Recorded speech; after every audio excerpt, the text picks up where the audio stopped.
The first real look at the Galaxy Z Fold 8 is finally here, and along with it, a wave of early specs.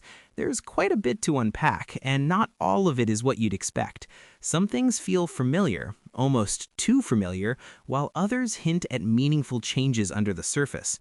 So let's break it all down carefully, starting with what you see first. The initial CAD renders have surfaced, and at a glance, it's hard to tell this apart from the previous generation.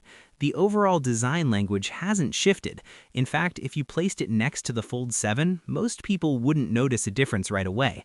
But look closer, and there are a few subtle details that begin to stand out. The most noticeable tweak is around the camera module.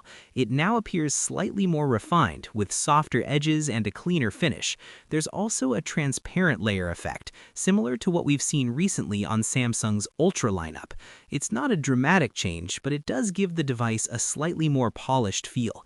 Beyond that, the physical dimensions tell an interesting story. When unfolded, the device is said to measure just 3.9 millimeters, making it thinner than before.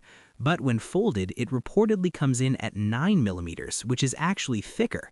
That contrast raises some questions, and the numbers don't fully align at first glance. Because of that, it's worth approaching these measurements with caution. Previous leaks around thickness haven't always been perfectly accurate, especially with early CAD data. So while the figures are interesting, they shouldn't be taken as final just yet.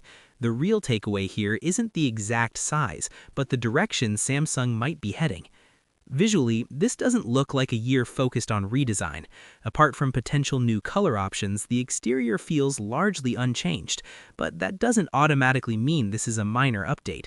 In fact, the real story seems to be shifting inward, where Samsung is putting its attention on more meaningful upgrades. One of the biggest changes comes in charging. After sticking with 25W for years, Samsung is finally moving forward. Certification listings in China point to 45W charging for the Fold 8. It's a noticeable step up, especially for a device in this price range, but it still doesn't fully close the gap. That's because other Samsung devices are already pushing higher speeds. The S26 Ultra, for example, is reaching 60W, which makes this feel slightly conservative in comparison. However, the Fold's dual battery system could balance things out, meaning real-world charging times might still remain competitive. Battery capacity is also getting a boost.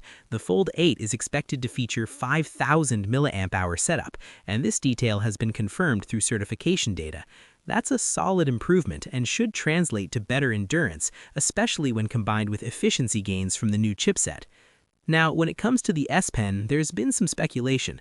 Reports suggest Samsung could reintroduce it with a digitizer layer under the display, but realistically, that seems unlikely. Samsung has already hinted at bringing S Pen support back without relying on a digitizer, and that approach doesn't appear to be ready yet. A similar situation applies to the idea of a privacy display.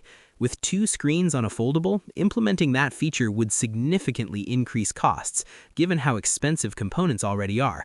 It's hard to see Samsung going in that direction this year. Instead, a more practical upgrade seems to be on the table. That upgrade is an anti-reflective display. Samsung has already used this technology on other foldables, particularly on cover screens. Bringing it to the Fold 8 would make sense, and if applied to the inner display, it could noticeably reduce reflections and make the crease less visible in bright conditions. Speaking of the crease, Samsung is aiming to take a big step forward here. The Fold 8 is expected to feature what's being described as a creaseless display. This isn't just speculation either. Samsung has already demonstrated this technology publicly, which makes it one of the more credible upgrades. That said, expectations should stay realistic. Competing foldables have made similar claims, yet under certain lighting, a faint crease is still visible. Samsung's version will likely improve things further, but it won't be completely invisible.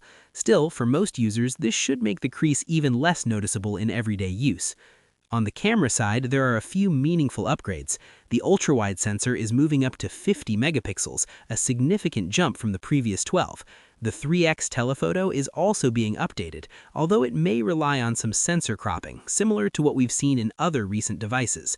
Overall, image quality should see incremental improvements rather than a dramatic leap.